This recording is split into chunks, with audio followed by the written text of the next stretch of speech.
प्लेटो का साम्यवाद। ठीक। अब प्लेटो का जो साम्यवाद है, प्लेटो के राज्य में तीन वर्ग हैं। एक तो शासक वर्ग है,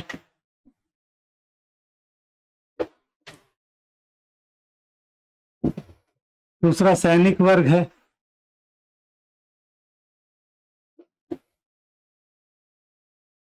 और एक है उत्पादक वर्ग। तो ये तीन वर्ग प्लेटो का जो आदर्श राज्य है, तो उसमें तीन वर्ग हैं, शासक वर्ग, सैनिक वर्ग और उत्पादक वर्ग। और प्लेटो ने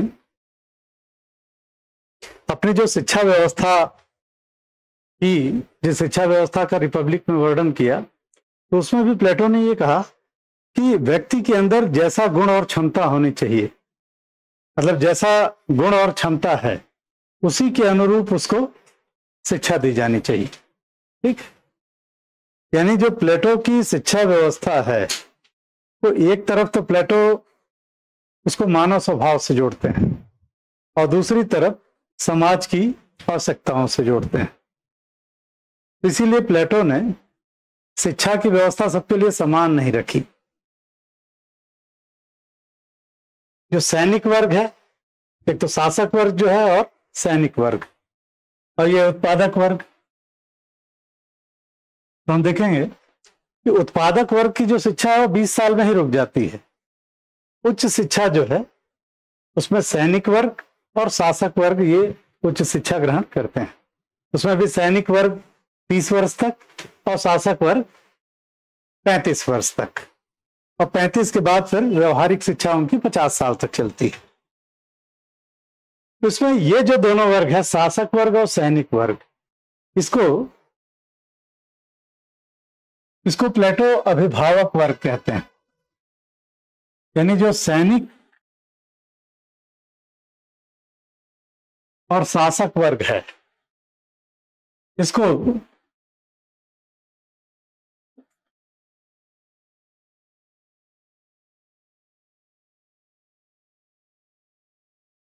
अभिभावक कहते हैं। ठीक है। तो सैनिक और शासक वर्ग को प्लेटो अभिभावक वर्ग कहते हैं। और ये कहते हैं प्लेटो कि शिक्षा से जो सद्गुण अर्जित होता है, जो शासक वर्ग और सैनिक वर्ग शिक्षा से जो सद्गुण अर्जित करता है, उस सद्गुण को बचाए रखने के लिए एक उचित वातावरण की भी आवश्यकता है। ठीक है। अगर एक उचित वातावरण नहीं दिया गया तो जो सद्गुण है वो नष्ट हो जाएगा। तो प्लेटो ये कहते हैं कि जो शासक वर्ग और सैनिक वर्ग ने जो शिक्षा से सद्गुण अर्जित किया है, उसको बचाए रखने के लिए एक विशेष व्यवस्था करते हैं प्लेटो। और ये जो विशेष व्यवस्था करते हैं शासक वर्ग और सैनिक वर्ग के लिए, इस व्यवस्था को तो एक विशेष व्यवस्था करते हैं, इसी व्यवस्था को प्लेटो का साम्यवाद कहते हैं। ठीक। तो यही है प्लेटो का साम्यवाद। ठीक। अब जो प्लेटो का साम्यवाद है, तो ये जो साम्यवादी व्यवस्था है वो केवल शासक वर्ग और सैनिक वर्ग के लिए है, केवल अभिभावक वर्ग के लिए। अभिभावक वर्ग के लिए इसलिए है क्योंकि समाज में, राज्य में सबसे विशेष जिम्मेदारी जो निभाते हैं तो यही अभिभावक वर्ग ही निभाता है, शासक वर्ग और सैनिक वर्ग। प्लेटो अभिभावक वर्ग के लिए साम्यवाद की व्यवस्था करते हैं। साम्यवाद तो कहते हैं इस विशेष व्यवस्था से जो सद्गुण अर्जित किया है शासक वर्ग और सैनिक वर्ग ने, वो सद्गुण सुरक्षित रहेगा। अब जो प्लेटो का साम्यवाद है, दो तरीके के साम्यवाद की बात करते हैं ये। एक तो संपत्ति का साम्यवाद,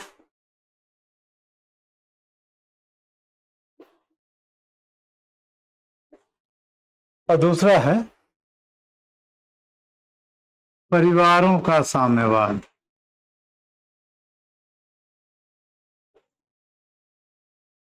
ठीक, तो एक है संपत्ति का साम्यवाद और एक परिवारों का साम्यवाद। संपत्ति का साम्यवाद देखते हैं पहले। प्लेटो ये कहते हैं कि जो अभिभावक वर्ग है, यानी जो शासक वर्ग है और जो सैनिक वर्ग है, उसकी कोई निजी संपत्ति नहीं होनी चाहिए। क्योंकि ये कहते हैं कि जो संपत्ति होती है तो भ्रष्टाचार को बढ़ावा देती है। संपत्ति जब निजी संपत्ति होगी तो और लालसा बढ़ेगी, और लालसा जब बढ़ेगी और लालच बढ़ेगा तो जो शासक वर्ग है वो अपने कार्य को सुचारू ढंग से नहीं कर पाएगा। दूसरी चीज की जब संपत्ति जो है, जब शासक वर्ग की निजी संपत्ति होगी तो और लालसा होगी उसको कमाने की। और अंतिम तौर पे ये होगा कि पहले तो अभिभावक वर्ग में जो लोग शामिल हो रहे हैं उनके लिए योग्यता सबसे महत्वपूर्ण है, लेकिन जब संपत्ति ज्यादा हो जाती है तो योग्यता का स्थान कौन ले लेती है? संपत्ति ले लेती है। पद खरीदे बेचे जाने लगते हैं। ठीक, तो इसीलिए कहते हैं कि अभिभावक वर्ग के पास अपनी संपत्ति नहीं होनी चाहिए। भाई आज भी आप देखेंगे जो अधिकारी वर्ग है, बड़े स्तर से ही भ्रष्टाचार होता है, और बड़े स्तर से भ्रष्टाचार होता है उसका कारण है निजी संपत्ति। अगर ये कर दिया जाए कि अधिकारी वर्ग, आप लोग कल को नौकरी पाए और ये कह दिया जाए कि भाई आप लोगों की निजी संपत्ति नहीं रहेगी, तो जब निजी संपत्ति ही नहीं रहेगी, कोई संपत्ति बना ही नहीं पाएंगे आप, तो आप भ्रष्टाचार करेंगे? नहीं करेंगे। तो इसीलिए प्लेटो ये कहते हैं कि अभिभावक वर्ग की निजी संपत्ति नहीं होनी चाहिए। तो यही है संपत्ति का साम्यवाद। फिर है परिवारों का साम्यवाद। प्लेटो ये कहते हैं कि अभिभावक वर्ग का निजी परिवार भी नहीं होना चाहिए। जो सैनिक और प्रशासक वर्ग है उनका निजी परिवार नहीं होना चाहिए। सार्वजनिक पत्नियां होनी चाहिए, सार्वजनिक बच्चे हों, और किसी को यह भी पता ना चले कि फला उसका बच्चा है। समझ रहे हैं ना? तो ये सार्वजनिक पत्नियों की बात करते हैं, सार्वजनिक बच्चों की बात करते हैं। क्योंकि ये कहते हैं कि जो परिवार है, परिवार ये कहीं ना कहीं लालसा को बढ़ाता है। अगर निजी परिवार होगा तो व्यक्ति भ्रष्टाचार करता है परिवार के लिए। ठीक, या पारिवारिक दबाव में भ्रष्टाचार करेगा। दूसरी चीज कि अगर निजी परिवार होगा तो व्यक्ति की लालसा बढ़ती जाएगी। फिर प्रशासक और सैनिक वर्ग जो है उसको राज्य के लिए काम करना है, लेकिन अगर परिवार रहेगा तो पारिवारिक दायित्व भी रहेंगे, तो पारिवारिक दायित्वों में उलझ के रह जाएगा। और पारिवारिक दायित्वों में उलझ के रह जाएगा तो राज्य के प्रति जो उसके उत्तरदायित्व हैं उनको सही ढंग से निभा नहीं पाएगा। तो इसलिए ये कहते हैं कि अभिभावक वर्ग का निजी परिवार नहीं होना चाहिए, सार्वजनिक पत्नियां और सार्वजनिक बच्चे होने चाहिए। अब इसकी आलोचना भी होती है बहुत। आलोचना ये होती है कि प्लेटो जो है एक तो पूरा सामाजिक ताना बाना बिगाड़ दे रहे हैं, मनुष्य को पशु के स्तर पर उतार दे रहे हैं, सामाजिक अराजकता फैल जाएगी इससे। ठीक है। दूसरी चीज कि अगर व्यक्ति का निजी परिवार नहीं होगा, निजी संपत्ति नहीं होगी, भाई निजी संपत्ति होती है, निजी परिवार होता है, तो ऐसा नहीं कि वो भ्रष्टाचार को भी बढ़ावा देता है, बल्कि व्यक्ति को कार्य करने के लिए प्रोत्साहित भी करता है। अगर व्यक्ति के पास निजी संपत्ति नहीं होगी, उसका अपना परिवार नहीं होगा, तो ये भी तो हो सकता है कि उदासीन हो जाए, व्यक्ति कार्य करने के लिए प्रोत्साहित ही नहीं होगा। ठीक है, तो ये आलोचना भी की जाती है इसकी। लेकिन जो प्लेटो का ये साम्यवाद का सिद्धांत है, इसका मूल्यांकन तत्कालीन समय के हिसाब से करना चाहिए। तत्कालीन समय में बहुत ज्यादा भ्रष्टाचार फैला हुआ था यूनान में, तो बहुत ज्यादा भ्रष्टाचार फैला हुआ था, तो इसलिए जो है इस तरीके की व्यवस्था देते हैं प्लेटो, ताकि भ्रष्टाचार भी दूर रहेगा और दूसरा जो है राज्य की एकता भी क्या होगी, मजबूत होगी। ठीक है, तो ये कारण है कि प्लेटो साम्यवाद का सिद्धांत देते हैं। स्पष्ट है? तो यह है प्लेटो का साम्यवाद। एक बार फिर सुन लीजिए, प्लेटो का जो साम्यवाद है, प्लेटो जो अभिभावक वर्ग है, अभिभावक वर्ग यानी शासक और सैनिक वर्ग, तो अभिभावक वर्ग के लिए प्लेटो ये कहते हैं कि अभिभावक वर्ग शिक्षा से जो सद्गुण अर्जित करता है, उन सद्गुणों को बनाए रखना भी जरूरी है और उन सद्गुणों को बनाए रखने के लिए एक उचित वातावरण भी प्रदान करना जरूरी है। एक ऐसी व्यवस्था बनाना जरूरी है जिसमें कि शासक वर्ग और सैनिक वर्ग का जो सद्गुण है वो बचा रहे। और इसीलिए प्लेटो अभिभावक वर्ग के लिए एक अलग तरीके की व्यवस्था देते हैं, जिसे प्लेटो का साम्यवाद कहते हैं। अब दो तरीके का साम्यवाद है, संपत्ति का और परिवारों का साम्यवाद।